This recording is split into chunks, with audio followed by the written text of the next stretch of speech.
Here are this week's top stories. US President Obama stars in a viral video campaign to combat obesity. Dr. Todd Cahill gives us some advice on how to avoid back injury during exercise. What you eat before and after your workout can affect your fitness results. Watch our exclusive interview with world #1 kickboxing heavyweight Rico Verhoeven.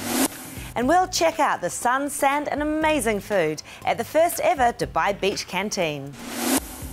These and more exciting updates on fitness, health, sports and nutrition.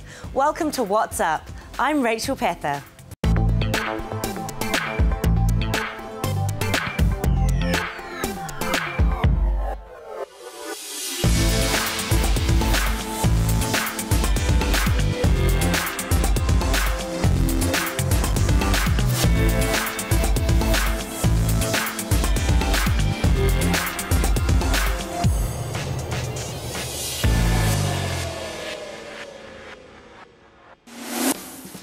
Obesity is one of the world's biggest health problems, and various campaigns to fight this disease are continuously being promoted. Now, the United States of America is using YouTube to encourage people to move more and stay active. And who did they get to star in their video? The US President himself. Here's Amy to tell us more about it. What is a good way to encourage everyone to move more and stay fit? Well, in the US, it involves having the President and the Vice President run around the White House to show how they stay active. The video launched on YouTube shows President Barack Obama and Vice President Joe Biden deciding to go on a pleasant jog through the West Wing while still dressed in their office attire. The video also showed them stretching and hydrating after the short jog. At the end of the video, Obama proposes to Biden that they exercise together every week. The video is part of the US First Lady Michelle Obama's Let's Move anti-obesity campaign. Let's Move is a comprehensive initiative dedicated to solving the problem of obesity within a generation. This is to ensure that children born today will grow up healthier and be able to pursue their dreams. At the launch of the initiative, President Barack Obama signed a presidential memorandum creating the first ever task force on childhood obesity. The goal is to conduct a review of every single program and policy relating to child nutrition and physical activity. It also aims to develop a national action plan to maximize federal resources to achieve the campaign's goal. This is not the first time Let's Move campaign posted a controversial video. The initiative tapped the services of Beyoncé, NBA team Miami Heat and Sesame Street mascots to star in the videos. I'm Amy and that's What's Up. Many people experience back pain, and a lot of times this is caused by lack of exercise. However, people who exercise also experience back pain, particularly those who lift weights. There can be different causes. You could injure a muscle if you get out of position during lifting. This puts a great deal of stress on the lower back muscles, and too much stress can lead to tiny tears in a muscle, which is a very common form of back injury. This type of back injury can be quite painful, making it difficult to move the affected and surrounding area. Other causes can be incorrect lifting technique, poor posture, a damaged disc, a degenerative disorder, or just plain wear and tear. So to learn how to avoid potential spinal damage and associated chronic back pain, Physique TV talked to US board certified Atlas orthogonal practitioner Dr. Todd Cahill to give us some advice. First, Dr. Todd enlightened us on what warning signs to look out for to know if your back pain is a serious injury. I think anytime you have back pain, you have to think about maybe how we got there. If it's reoccurring or you wake up this way or during the midday you seem to have this always coming on, that's a sign that you need to have some professional check and see what's going on. He also discussed what needs to be done if you feel you are suffering from back injury. Yeah, I think exercise is important. So most even surgeries, they're going to get you right up out of the bed the next day and get you to start working again. What you don't want to do is let those muscles go into atrophy or and non-use. So absolutely, we have to, that is part of the program, to start working out. And you might have to limit some things or mitigate some things of how you're doing it, but we definitely want that as part of it, is to exercise. Lastly, he shared some top tips on how to avoid back injury. I think some of these just excessive weights or having the back in the wrong position.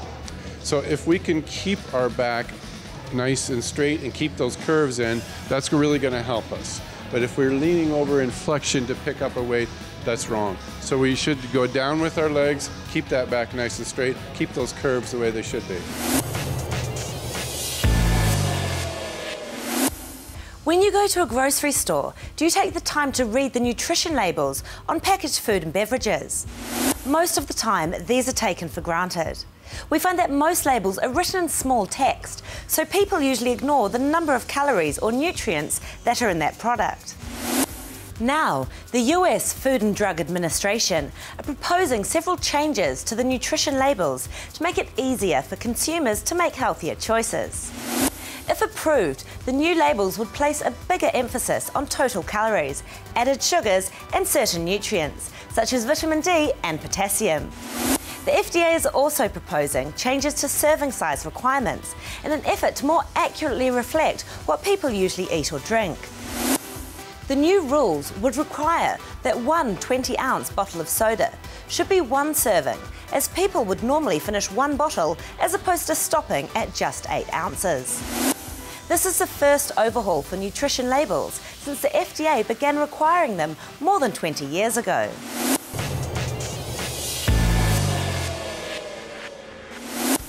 What you eat before and after your workout is a critical part of your fitness regime.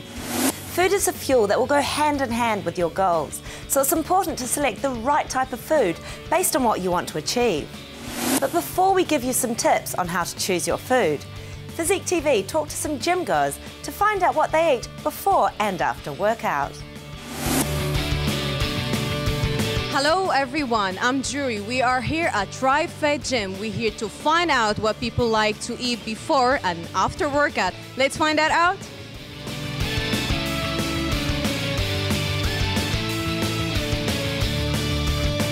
And we are here with the lovely Sinead. We just wanted to ask you, what do you eat before working out and after working out?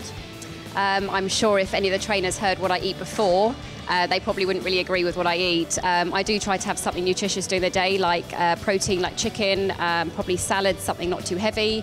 And when I get home, I always try and have a protein shake to help my muscles, recover. That's what my trainer tells me. And again, something nutritious. I'm very healthy. I like to have fish, vegetables, chicken, that kind of thing.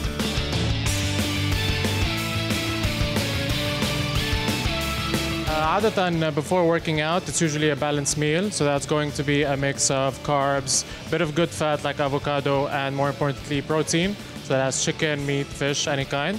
And usually after the workout, I preferably أول شيء بعمله is a protein shake, usually whey protein, and then followed by a very small protein-based meal. So حيكون either tuna, either again grilled chicken. And before I sleep, I also take another form of protein called casein protein, which helps the protein slow release at night as well.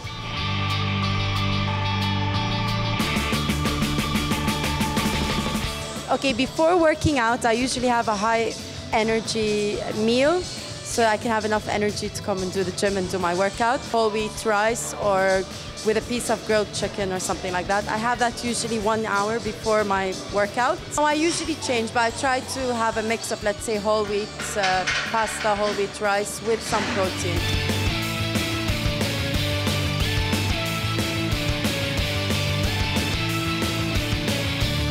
It's mostly complex carbs, where I'd have baked potatoes or grilled potatoes with any source of protein, fish, beef or chicken, all grilled, with vegetables. I try to keep my portions really small during the day. Yeah. So because of that, I end up eating 5 to 6 times a day.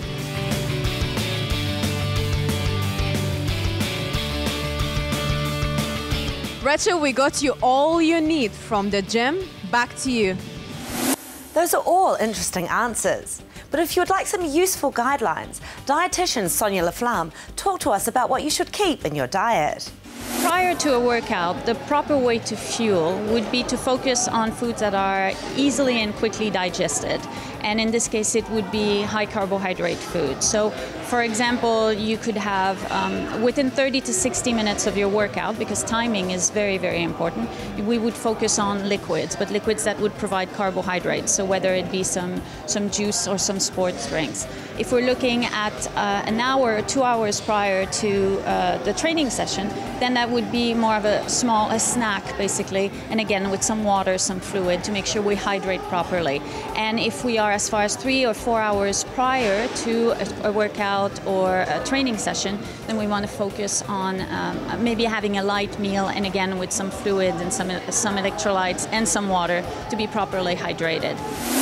Sonia also stressed the importance of eating the right type of food before and after exercise. Well, the food that we consume prior to a workout and after a workout will have different goals. So our objective before we start working out is usually to make sure we're going to have energy readily available for the working muscles, that we're going to be properly hydrated, that we're going to avoid hunger during that workout. So that's the reason why a pre-exercise meal is so important. At the end of the workout, our objectives are different. We're actually trying to restore glycogen stores, we're trying to replace all the fluids and the electrolytes that have been lost, and we're trying to repair muscles.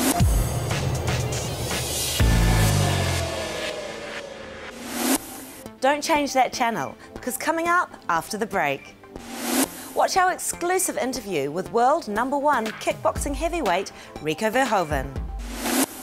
And we'll check out the sun, sand and amazing food at the first ever Dubai Beach Canteen.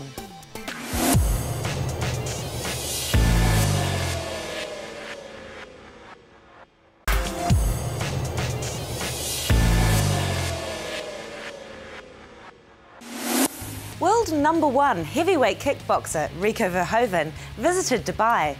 Physique TV got an exclusive interview with the Dutch champion. Here's Ali Mokdad.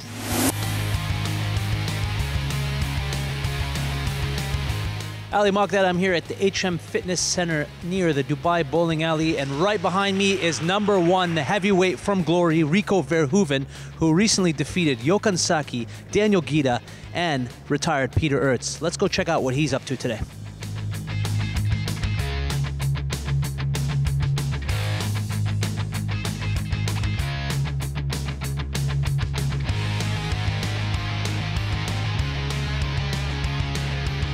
Rico, can you tell us a little bit how the seminar went today? Yeah, the seminar was perfect. You know, it was good for the people who were here. They got a lot of private attention, so I could give them feedback on where they make some mistakes and where they can improve. And you already see them getting better during training, so it's perfect. Anyone that you saw here that really stuck out? Yeah, I saw some guys, you know, some people you just see, they have the feeling for the sport, and they can, you know, if they do good training, they can maybe be very good or maybe even get on top. Obviously, being the champ has its responsibilities, and I see the belt right there on your shoulder. Tell us, what can we expect from you next? Who's your next opponent? Opponent, I don't know yet, but the next fight will be in June. Of course, it's good for being the champ, but for me, I don't feel like, oh, I am the champion. That's there, you know. I just did a few good fights, and I'm just enjoying myself. I do what I love, and people enjoy it. You're only 24 years old, and you have accomplished what many dream of. Your fight against Ertz was arguably one of the better fights you've had. It was interesting to see the young versus the old. Can you tell us, what was it like when you beat him? What was that like to retire such a legend? Yeah, of course it was amazing. Peter Ertz inspired me to want to become a champion. You know, I was 6, 7, 8 years old. I saw him become champ, and you see so many people getting excited, standing up and giving him the respect that he deserves. And I was like, when I saw that on television, I was like, I want that, you know, that looks amazing. That position, that status is just, yeah, it's just great. Well, I know you're tired, so I'm going to let you go. Enjoy the Dubai sun. We enjoyed you having here. You're always welcome back in Dubai. But this is the #1 heavyweight from Glory, Rico Verhoeven. We'll see you next time.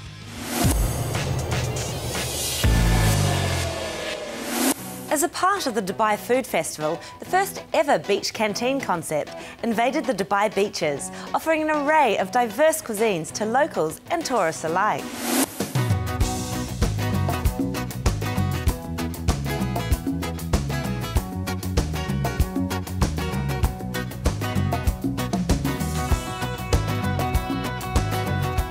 Sally Edwards, Director of the Dubai Calendar for the Department of Tourism and Commerce Marketing, talked to us about the idea behind the concept. The Beach Canteen is a part of the Dubai Food Festival, which has been running since the 21st of February through to 15th of March. And the Beach Canteen is 3 locations across Jumeirah beaches, and what we've done is taken refurbished cargo containers and we've turned them into restaurants. So we've got 16 restaurants across those different locations, and the idea is to celebrate the great, food and cuisine of Dubai and bring it actually outside into the beaches so people can enjoy it. There's Sunset Beach, where we have 5 beaches, when they've got the beautiful view over Burj Al Arab. Here at Kite Beach we have 8 restaurants, and then also at Jumeirah 1 Open Beach, and there are 4 restaurants there. And at each location we've got a variety of different food and restaurants on offer. Also we've got table tennis and foosball here, but we've also had we've got volleyball nets down at Sunset Beach, and up at Open Beach we've had different activities as well. There's table tennis there as well, but we've also had some art and crafts on the weekend for kids.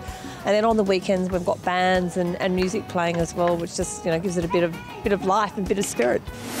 Sally shared that it is important to make sure there is a right mix of different flavours for people to enjoy. It was really important to us that we made sure that there was a mix of cuisines, #1, but also to reflect the sort of, I suppose, lifestyle element, and so that there is that healthy sort of eating sort of side of it. So we have a range of fish, from Seaview restaurant through to salad dishes with their salads, and then we go through to local and Mexican food, some shawarma as well. Of course we need to have shawarma, and then also some Lebanese food or Egyptian food, and then we've got some Italian food as well. And of course you can't be at the beach without coffee, so we make sure there's some coffee here as well. Popular demands of having the beach canteen all year round have been received, but Sally said that for now she thinks the concept should be kept as a special once-a-year event. It's been amazing, the response, and I think a lot of that's been through social media, and it's been we've had a lot of people saying to us, why can't we have this all the time? But of course that's what makes something like this special, when it's not all the time as well. But people have loved it, loved having the opportunity to actually have food and drink offerings at the beach. I think it's a great thing to keep just for the food festival, because it makes it a unique point about the food festival. Other people have got ideas and think it should be all the time. So, I mean, that's something that we'll look at and review and come up with a decision. For those of you who didn't get the chance to visit the Dubai Beach Canteen, a WhatsApp reporter for us took a food trip at Kite Beach to sample what's on the menu. Hi, I'm in Dubai Beach Canteen. Today, we're gonna taste the food here. Let's go. Hello. Hi, boss. Good. What do you have for me? We have salad, sir. What's the name of this salad? Temptation salad. Ah, you're gonna tempt me with this stuff, huh? What's the ingredients of the salad? There's like a brie cheese, mandarin segments, a fresh strawberry, and caramelized walnuts with a mix of lettuce, sir. Yes, sir. There's a fruits also on that one.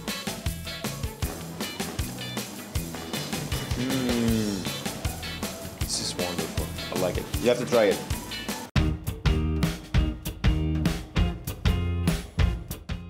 There is different type and a lot of fishes here, so let's see what the chef preparing for me. I've heard there's a chicken shawarma and meat shawarma, but fish shawarma, this is the first time I see that Mustafa is preparing a fish shawarma now, and I'm gonna taste this.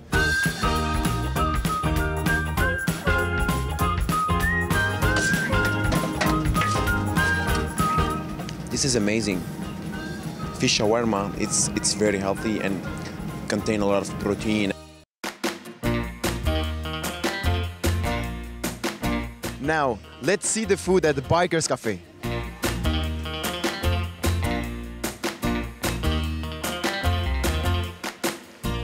Well, Mr. Shadi preparing for us something, it looks so tasty.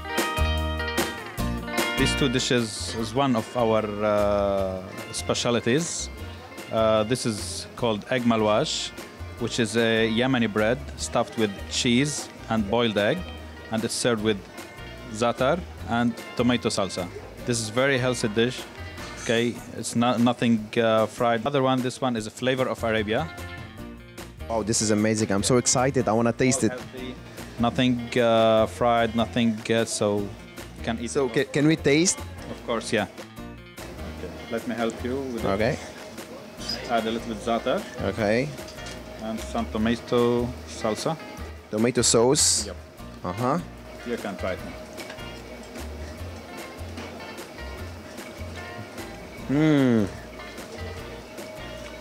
I like the mixing tomato with the eggs and this za'atar. Yeah. Trust me, you should try this one.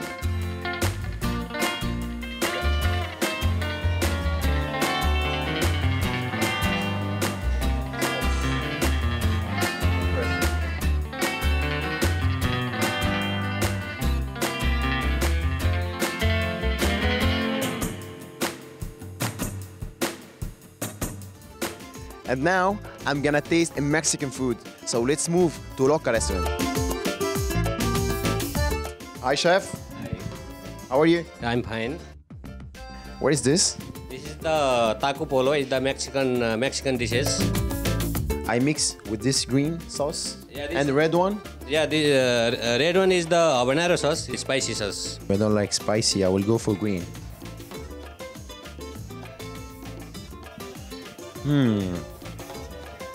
I can feel the taste, so nice.